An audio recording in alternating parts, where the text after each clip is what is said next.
বিশ্বজুড়ে বাণিজ্য যুদ্ধের দামামা বাজছে। চীন, আমেরিকা, কানাডা আর মেক্সিকোর মধ্যে চলছে পাল্টাপাল্টি শুল্ক আরোপের লড়াই। কানাডা ও মেক্সিকোর পণ্যের উপর 25% শুল্ক আরোপ কার্যকরের ঘোষণা দিয়েছেন যুক্তরাষ্ট্রের প্রেসিডেন্ট ডোনাল্ড ট্রাম্প। এদিকে যুক্তরাষ্ট্রের বিরুদ্ধে পাল্টা শুল্ক আরোপের হুমকি দিয়েছে চীন ও কানাডা। তবে এর ঢেউ কি শুধু বড় অর্থনীতির দেশগুলোকেই নাড়া দেবে, নাকি বাংলাদেশও পড়তে পারে বড় চাপে? মঙ্গলবার থেকে কানাডা ও মেক্সিকোর পণ্যের উপর 25% শুল্ক আরোপ কার্যকরের ঘোষণা দিয়েছেন মার্কিন প্রেসিডেন্ট ডোনাল্ড ট্রাম্প। কার্যকর হচ্ছে 4 মার্চ থেকে।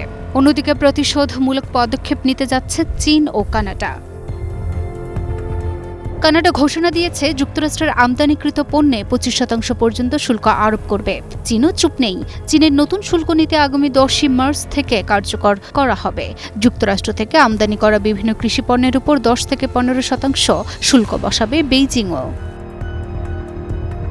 তবে ধনী দেশগুলোর মধ্যে তীব্র শুল্ক ছোড়াছুড়ির মধ্যে বাংলাদেশের উপর কি প্রভাব পড়বে তাই চিন্তার বিষয়। 2023 সালে যুক্তরাষ্ট্রের 48টি দেশের সঙ্গে বাণিজ্য ঘাটতি ছিল $1 বিলিয়ন বেশি।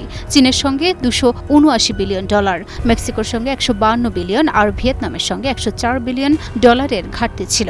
এদিকে 25তম স্থানে থাকা বাংলাদেশের সঙ্গে যুক্তরাষ্ট্রের বাণিজ্য ঘাটতি ছিল $6 বিলিয়ন বেশি। বড় অর্থনীতির তুলনায় সংখ্যাটা ছোট মনে হলেও বাংলাদেশের জন্য এটা বড় সংকেত। প্রথমত, যুক্তরাষ্ট্রের নতুন শুল্ক নীতির আকস্মিকতা এবং ট্রাম্প প্রশাসনের সম্ভাব্য কঠোর নীতিগুলো বাংলাদেশের অর্থনীতিকে এক অজানা ঝুঁকির দিকে ঠেলে দিতে পারে। দ্বিতীয়ত, বাংলাদেশের তৈরি পোশাক খাত অত্যন্ত রপ্তানি নির্ভর। মার্কিন বাজারে শুল্ক বাড়লে এই খাতে বড় ধরনের ধাক্কা আসতে পারে।